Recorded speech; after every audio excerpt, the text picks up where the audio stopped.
Hey folks, Dennis here. Greetings from Medellin. Today I want to briefly show you the process that I followed to make this little video clip using AI. So before anything else, let me just show you the clip. Many years later, as he faced the firing squad, Colonel Aureliano Buendia was to remember that distant afternoon when his father took him to discover ice. Okay, cool. Now that you've seen that, you might recognize that famous first line from Gabriel Garcia Marquez and his book, 100 Years of Solitude. It's one of the most famous novel first lines in history, and I love that book. Anyway, how did I go about making that little clip? Well, first of all, I started with Grok, and I went into Grok. I posted the line, and I asked it, prompted it to make me some little scripts, and I ask it to break the scripts into 8-second segments or less. Why 8 seconds? Because that is the max that most of these models can do right now. So now, problem when you have an 8-second segment is that if you're going from scene to scene, your characters might look different. So a new way to get around this is, number one, we want to create some reference images. So that's my step one. So I'm using Google's Nanobanana to make reference images. However, I am making them via this website called Key API, which is one of a number of websites that is it's like a LLM model aggregator. So instead of, for example, having to get a separate subscription for Google VO or Sora, and with ChatGPT, 11 Labs, and all this stuff, you can get one key account and you can just use it as you want. So you could put just $10 in here, and then just you get paid every time you use the model. In this case, Nanobanana, it's only 2 cents per image.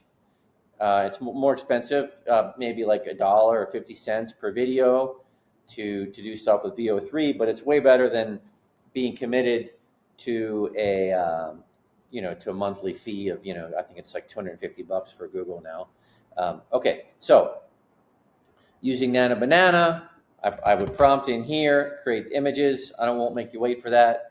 I'll show you here some of the images that I created for the movie I wanted to make.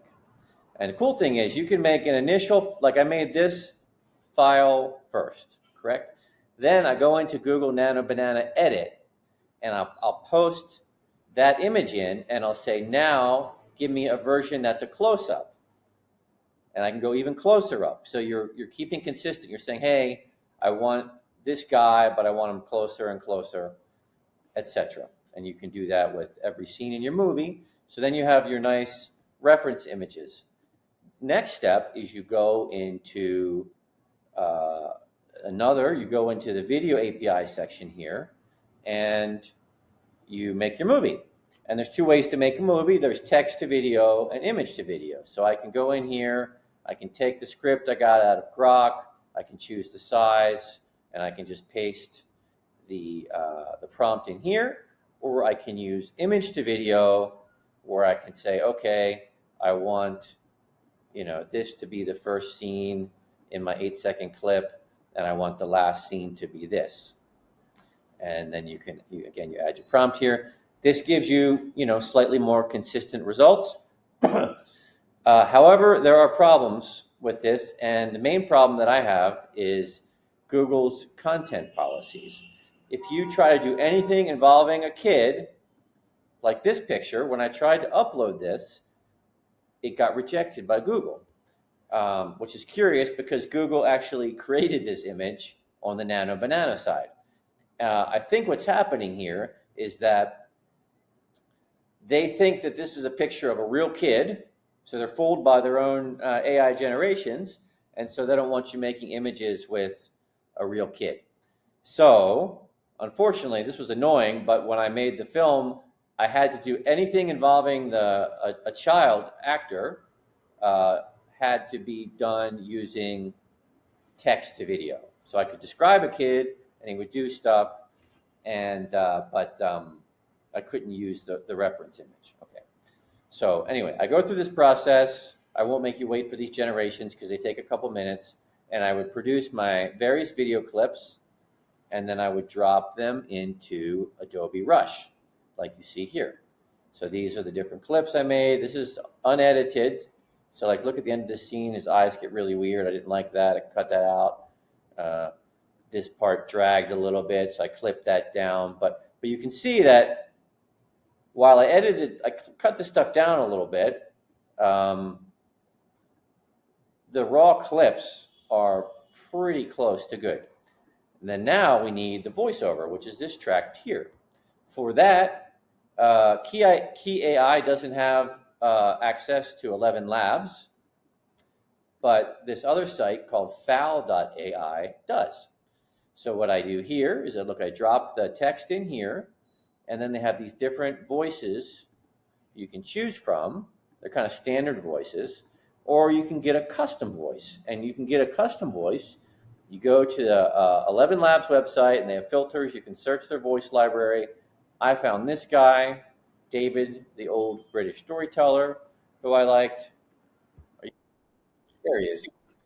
So I go here, I copy his voice ID, I drop that in here into 11 Labs, and then bada bing, bada boom, I'm going to generate that audio,